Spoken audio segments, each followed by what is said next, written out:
Hello અને નમસ્કાર મિત્રો, કેમ છો બધા? મજામાં ને? મિત્રો, હું મહેતા ફરી એકવાર સ્વાગત કરું છું તમારું તમારી પોતાની ચેનલ પર.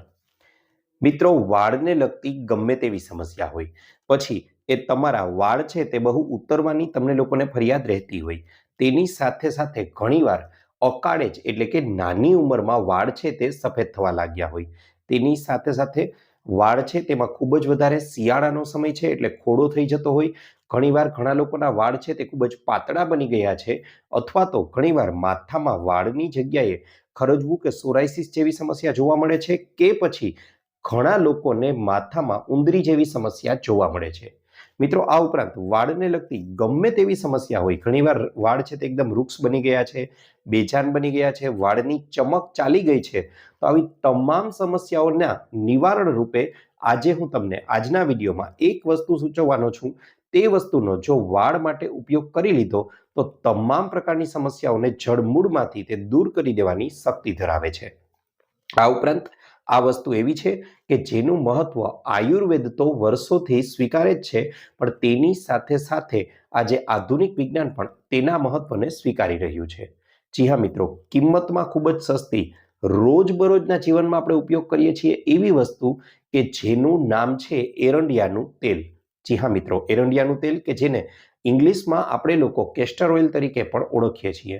મિત્રો, આ એરંડિયાનું તેલ એટલું બધું વધારે શક્તિશાળી આપણા વાળ માટે છે કે તમામ સમસ્યાઓને ખૂબ જ સરળતાથી દૂર કરી શકે છે. શા માટે તો એ તમને જણાવી દઉં તો એરંડિયાનું તેલ છે તેમાં રિસિનોલિક એસિડ નામનું એલિમેન્ટ રહેલું છે, જે બીજા તેલોની સરખામણીમાં એરંડિયાના તેલમાં 85 થી 90% જેટલી ક્વોન્ટિટીમાં જેટલા જથ્થામાં રહેલું છે. અને એટલા માટે જ એરંડિયાનું તેલ થી જ્યારે માથામાં મસાજ કરવામાં આવે છે ત્યારે તેનો મોટામાં મોટો ફાયદો એ થાય છે કે તે આપણા માથામાં વાળમાં મૂળ સુધી પહોંચે છે અને તેના પરિણામ સ્વરૂપે લોહીનું પરિભ્રમણ ખૂબ જ સરળતાથી વધે છે. અને એટલા માટે જ બીજા કોઈ શેમ્પૂ, બીજા કોઈ તેલની સરખામણીમાં આપણા વાળની વૃદ્ધિ છે એની ઝડપ 3 ગણી વધારે વધી જાય છે. તેનું મુખ્ય કારણ જ આ છે. મિત્રો, તમને લોકોને પ્રશ્ન તરત જ એવો ઉદ્ભવે કે ભાઈ, એરંડિયાનું તેલ છે તે તો એકદમ ચીકાશવાળું હોય છે, તેને આપણે કઈ રીતે ઉપયોગમાં લેવું? તો તેને ઉપયોગમાં લેવાની રીત પણ આપણે લોકોએ સાચી સમજી લેવી જરૂરી છે. મિત્રો, એરંડિયાનું તેલ તમે લોકો જ્યારે પણ ઉપયોગમાં લેવાના છો ત્યારે તમે લોકો સીધો લગાવવાનો પ્રયત્ન ન કરતા, કારણ કે ખૂબ જ ચીકાશવાળું અને કદાચ તમને થોડી સ્મેલ પણ એની ન ફાવે. તો તમે લોકો શું કરશો? તો આ માટે એરંડિયાનું તેલ ગરમ કરવાનું છે, સીધું જ ગરમ નથી કરવાનું. આ માટે એરંડિયાના તેલને કાચની કે પ્લાસ્ટિકની બોટલમાં ભરી લેવાનું છે અને ત્યારબાદ એક તપેલી ભરીને આપણે લોકોએ પાણીને ગરમ કરવાનું છે. હવે આ ગરમ પાણીની અંદર આ કાચની બોટલ છે તે પાણીને ગેસ પરથી ઉતારી લો અને એ પાણીમાં એરંડિયાનું તેલની જે બોટલ છે તેને રાખી દો. એટલે પાણીની મદદથી ધીમે ધીમે ગરમ થશે અને ગરમ થઈ ગયેલું એરંડિયાનું તેલ છે તેની ચીકાશ સંપૂર્ણપણે દૂર થઈ જશે અને સામાન્ય તેલ જેવું જ બની જશે. આ રીતે લગાવી શકો છો. બીજું, એરંડિયાના તેલમાં તમે બીજા કોઈ તેલને મિશ્રિત કરી અને પણ લગાવી શકો છો, જેમ કે ટોપરાનું તેલ છે, બદામનું તેલ છે, સરસવનું તેલ છે, તલનું તેલ છે. કોઈ પણ તેલ લઈ અને તેને લગાવી શકો છો, પણ આમાં રેશિયો 1:2 નો રાખવાનો છે. એનો મતલબ અહીં એરંડિયાનું તેલ છે તે 50 ml લીધેલું છે, તો સામે માની લો કે આપણે કોપરેલ નાળિયેરનું તેલ લઈએ છીએ તો એ આપણે 100 ml જેટલું લેવાનું છે, એટલે જેથી કરીને તે પાતળું પણ પડી જાય અને તેના ગુણોમાં પણ વૃદ્ધિ થાય. હવે આટલા બધા ફાયદાઓ હોવાને કારણે હવે તેને લગાવવાનું ક્યારે એ પણ જણાવી દઉં. મિત્રો, રાત્રિના સમયે જ્યારે તમે સૂવા જાઓ છો ત્યારે માથું કોરું હોય તો તેમાં 2 હાથમાં તેલ લઈ બરાબર રીતે ઘસી અને સમગ્ર વાળની હળવા હાથે મસાજ આપવાની છે.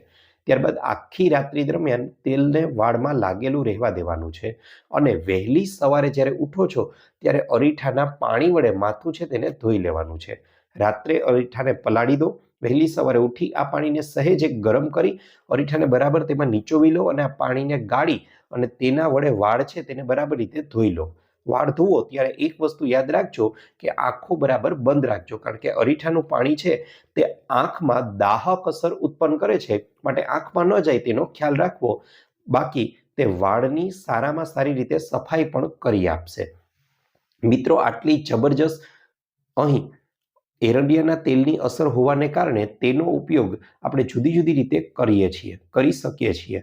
હવે આનો ઉપયોગ તમે દાઢી માટે પણ કરી શકો છો. પુરુષો છે તે દાઢી માટે પણ કરી શકે છે, મહિલાઓ પણ અન્ય રીતે કરી શકે, એ આગળ સમજાવું. પહેલા પુરુષો છે તેમને ઘણીવાર એવું બને કે તેમની દાઢી છે તે આખી ન આવતી હોય, ઘણીવાર કોઈ જગ્યાએ આછી આવે છે, કોઈ જગ્યાએ પાતળી આવે છે. તો પુરુષો પણ એરંડિયાનું જે તેલ છે તેના 3 થી 4 ટીપા હાથમાં લઈ બરાબર રીતે ઘસી અને આ રીતે દાઢી પર જો લગાવી દેવામાં આવશે તો તેનાથી મોટામાં મોટો ફાયદો એ થશે કે આ પ્રયોગને અઠવાડિયામાં 4 થી 5 દિવસ કરવાનો છે. તમે 2 થી 3 અઠવાડિયામાં જબરજસ્ત એના ફાયદાઓ જોશો અને તમને દેખીતા પરિણામો જોવા મળશે કે દાઢી ફરીથી બધી જ જગ્યાએ એક સરખી ઉગવા લાગી છે. વાળમાં પણ આવું જ થશે. એરંડિયાના તેલનો તમે આ રીતે વારંવાર 2-3 અઠવાડિયા સુધી પ્રયોગ કરશો, અઠવાડિયામાં 3 થી 4 વાર આ પ્રયોગ કરવાનો છે. તો તેનાથી તમારા વાળ છે તે કાળા, લાંબા અને મજબૂત તો બનશે જ, તેની સાથે સાથે વાળ છે તેની ચમક પણ ફરીથી આવી જશે અને વાળ તમને મનગમતા વાળ છે તે ફરીથી બની જશે. આ ઉપરાંત મિત્રો વાત કરવા જાઉં તો એરંડિયાનું તેલ છે તેમાં આપણે લોકોએ અઠવાડિયામાં આ પ્રયોગ તો કરવાનો જ છે, તેની સાથે સાથે એરંડિયાના તેલનું માસ્ક બનાવીને પણ આપણે વાળમાં લગાવી શકીએ છીએ. આ માટે શું કરવાનું છે તો 1 ચમચી જેટલું એરંડિયાનું તેલ અને 1 ચમચી જેટલું એલોવેરા જેલ એટલે કે કુંવારપાઠું, જો શક્ય હોય તો તેનું પાન તોડી અને અંદરથી જ એલોવેરા જેલ કાઢી લેવું, જો ન હોય તો એલોવેરા જેલની ટ્યુબ આવે છે એ પણ લઈ શકો છો.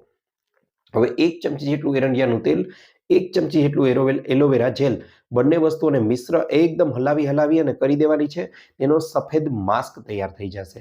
હવે આ માસ્કને પણ અઠવાડિયામાં એકવાર માથામાં વાળ કોરા હોય ત્યારે લગાવી દેવાનું છે વાળના મૂળ સુધી અને આપણે 1 કલાક સુધી છોડી દેવાનું છે. ત્યારબાદ સામાન્ય પાણી વડે માથું ધોઈ લેવાનું છે.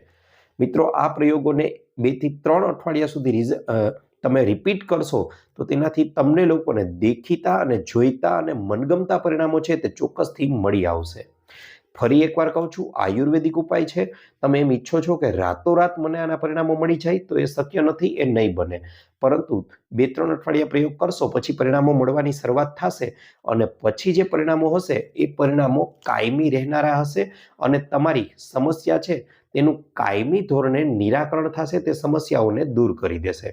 આ ઉપરાંત મિત્રો વાત કરવા જાઉં તો ઘણા લોકો છે તે બોટોક્સ સર્જરી કરાવે છે.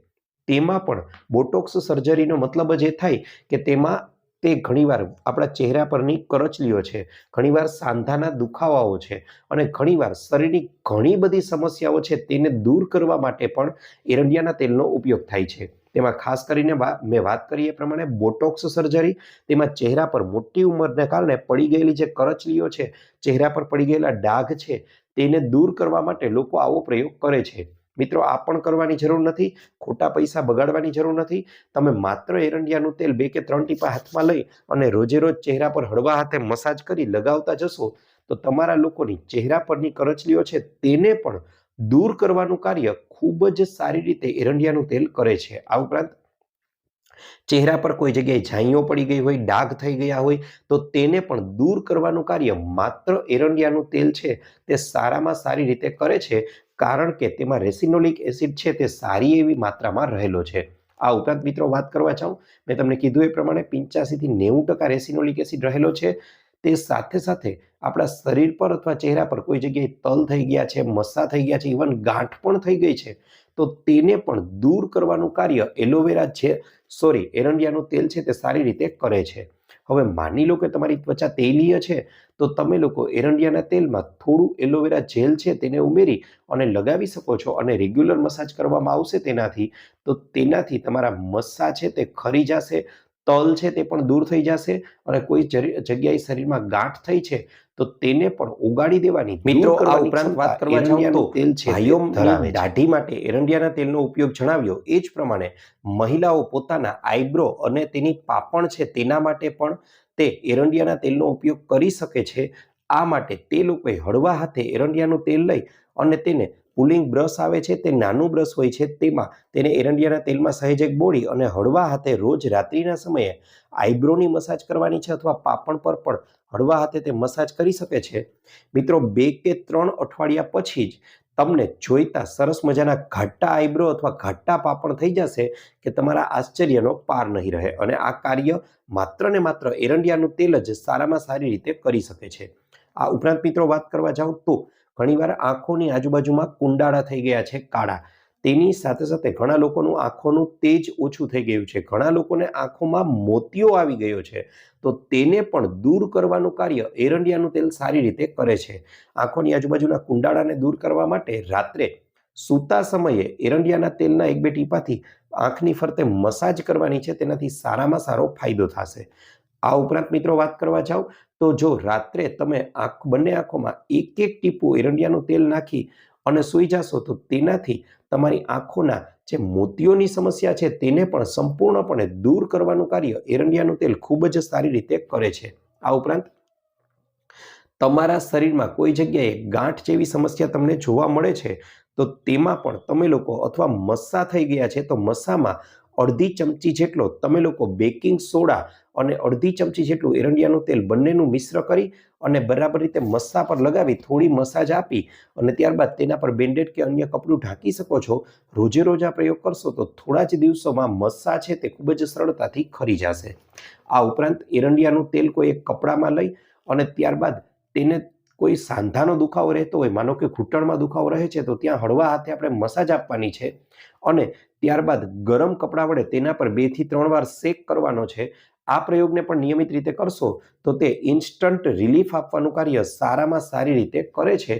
તેનાથી તમને ત્વરિત રાહત પણ થઈ જશે. આ ઉપરાંત મિત્રો આગળ વાત કરવા જઈએ તો રાત્રિના સમયે જો તમને લોકોને કબજિયાત એટલે કે કોન્સ્ટિપેશનની સમસ્યા રહે છે તો રાત્રિના સમયે 1 ચમચી એરંડિયાનું તેલ તેને 1 ગ્લાસ નવસેકા દૂધ અથવા 1 ગ્લાસ નવસેકા પાણીમાં ઉમેરી બરાબર રીતે હલાવી અને પી જશો તો તેનાથી પણ વહેલી સવારે તમારું પેટ છે તે ગમે તેવી સમસ્યા હશે તેને જડમૂળમાંથી દૂર કરી અને સંપૂર્ણ રીતે સાફ થઈ જશે. આ પ્રયોગને તમે સવારે પણ કરી શકો છો, પણ જો શક્ય હોય તો રજાઓના દિવસોમાં કરો તો તે સર્વશ્રેષ્ઠ રહેશે. કારણ કે એરંડિયાના તેલનો મુખ્ય ગુણધર્મ એ છે કે તે આપણા આંતરડાઓમાં ટકતું નથી, તે બહાર નીકળી જ જશે, પણ નીકળશે ત્યારે તેની સાથે આપણા આંતરડાઓ અને પેટમાં જે સમાયેલી ગંદકી છે તેને પણ તે સાથે સાથે લઈને આવશે અને પરિણામે કબજિયાતની સમસ્યાથી પણ સંપૂર્ણપણે છુટકારો મેળવી શકાશે. આ ઉપરાંત મિત્રો વાત કરવા જાઓ તો કોઈ પણ જગ્યાએ ગાંઠ હોય તો તેના પર સુતરાઉ કપડા પર એરંડિયાનું તેલ લગાવી અને હળવા હાથે રોજે રોજ મસાજ આપવામાં આવશે તો તે ગાંઠને પણ દૂર કરી શકાય છે. મિત્રો એક મહત્વની વાત, ગર્ભવતી મહિલાઓ છે, જે પ્રેગ્નેન્ટ વુમેન્સ છે, તેમણે કોઈ દિવસ એરંડિયાના તેલનો પ્રયોગ ન કરવો જોઈએ. તે તેમના માટે નુકસાનકારક છે. આ ઉપરાંત આ સિવાય તમામ લોકો એરંડિયાના તેલનો ઉપયોગ કરી શકે છે. જ્યાં સુધી રહી વાત વાળની સમસ્યાની, તો મિત્રો વાળની સમસ્યા માટે કઈ રીતે એરંડિયાના તેલનો ઉપયોગ કરવો એ મેં જણાવ્યું. તેની સાથે સાથે તમે વહેલી સવારે ઉઠી અને મીઠો લીમડો, જી હા મિત્રો, મીઠા લીમડાના પાન છે તેને પણ એકદમ ચાવીને ખાવામાં આવે, એકદમ મોઢામાં પેસ્ટ બનાવી અને રોજે રોજ 3 થી 4 મીઠા લીમડાના પાન ચાવીને ખાઈ જશો તો પણ તમને લોકોને એરંડિયાના તેલથી જે ફાયદો થાય છે તેની સાથે સાથે આ પ્રયોગને પણ કરજો. તમને લોકોને બમણો લાભ અને ટૂંકા ગાળામાં સારો એવો લાભ છે તે જોવા મળશે. તો મિત્રો આ તો હતો અમારો આજનો વિડીયો. આશા રાખું છું આપને અમારો વિડીયો ગમ્યો હશે. વિડીયો ગમ્યો હોય તો લાઈક કરજો, ચેનલને સબસ્ક્રાઇબ કરજો. ઉપરાંત આપને પણ કોઈ હેલ્થ કે બ્યુટી સંબંધિત સમસ્યા હોય તો એ પણ જણાવજો. અમે તેને અનુરૂપ પણ નવા વિડીયો લાવવાનો પૂરતો પ્રયાસ કરીશું. આપનો ખૂબ ખૂબ આભાર.